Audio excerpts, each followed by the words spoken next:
मुख्यमंत्री देवेंद्र फडणवीस यांनी कल्याण डोंबिवलीतल्या शिवसेना मनसे युतीवर प्रतिक्रिया दिली आहे। सध्या दाओसमधल्या गुंतवणुकीवर लक्ष केंद्रित करतोय, भारतात आल्यावर त्या संदर्भात उत्तर देतो अशी भूमिका मुख्यमंत्री घेत आहेत। एक करार कल्याण डोंबिवली में मनसे के साथ सिंधे गुट का हुआ है, तो उस करार की जानकारी आपको मिली है क्या? मैं अभी डावोस पे फोकस कर रहा हूं। महाराष्ट्र आऊंगा तो सारे महाराष्ट्र के करारों की जानकारी आपको दे दूंगा, आप चिंता मत कीजिए। स्थानिक लेवलला नगरसेवक हे स्थानिक विकास आघाडी बनवताना कुठल्या ना कुठल्या गटात जातात। मला वाटतं तिथला स्थानिक लेवलला काय निर्णय झाला आहे माहिती नाही। मनसेने काय निर्णय घेतला, एकनाथजींनी काय निर्णय घेतला, त्यांचा पक्षाचा अधिकार आहे। पण भाजपा महायुती चर्चा चालू आहे आणि ती चर्चेमध्येच अंतिम होणार आहे।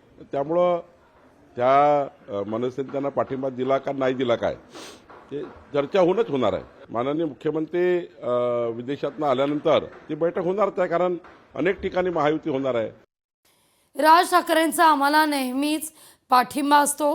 कल्याण डोंबिवलीतल्या युतीवर सरनाईकांनी प्रतिक्रिया दिलेली आहे।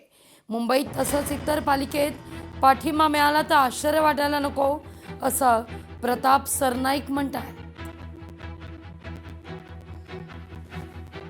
मनसेचे नेते राज ठाकरे यांनी त्यांच्या स्थानिक नेतृत्वाला दिलेल्या सूचनेनुसार कल्याण डोंबिवली महापालिकेमध्ये आम्हाला पाठिंबा दिला असेल आणि आमच्या नेत्यांनीही सांगितलं की ज्या पद्धतीने कल्याण डोंबिवलीला पाठिंबा दिला तशाच पद्धतीने मुंबई असो किंवा राज्यातील इतर महापालिका किंवा जिल्हा परिषदेमध्ये जर त्यांनी पाठिंबा दिला तर काय असं वेगळं वाटायला नको। त्यामुळे त्यांचा पाठिंबा आम्हाला नेहमीच असतो।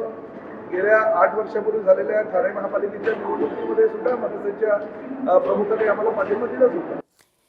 पंचायत समिती आणि जिल्हा परिषदेतही स्वीकृत सदस्य येणार।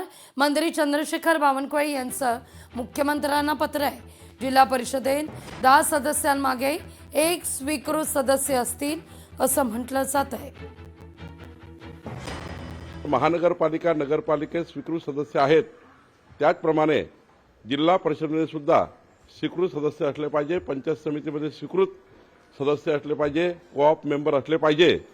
याकरताचा शासनाचा जो मी जी मागणी केली होती ती मागणी माननीय मुख्यमंत्र्यांनी सकारात्मक पद्धतीने त्या मागणीला मदत करण्याचं सांगितलेलं आहे। मला वाटतं हा कायदा लवकरच मंत्रिमंडळाकडे आणि येणाऱ्या सभागृहात येईल अशी मला अपेक्षा आहे, पण हे तातडीनं करण्याची गरज आहे। स्वीकृत नगरसेवकांचा निर्णय निवडणुकीआधीच घ्यायला हवा होता, सतेज पाटील यांचं विधान आहे। नेत्यांच्या पुनर्वसनाकरता स्वीकृत नगरसेवकांचा निर्णय हा होतोय। नियमावली कशी असेल हे अजून अस्पष्ट आहे। महानगरपालिकेमध्ये स्वीकृत नगरसेवक पूर्वीपासून आहेत, आता जिल्हा परिषदला आणायचे तर नियमावली कशी करणार हे महत्त्वाचं आणि हे सगळे निर्णय निवडणुकीच्या आधी व्हायला पाहिजे।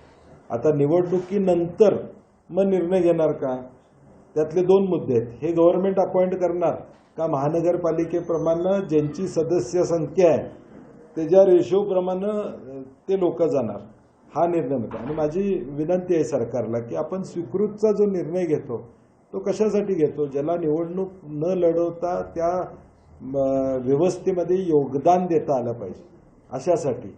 राजकीय कार्यकर्त्यांना त्या ठिकाणी पुनर्वसनासाठी नाही।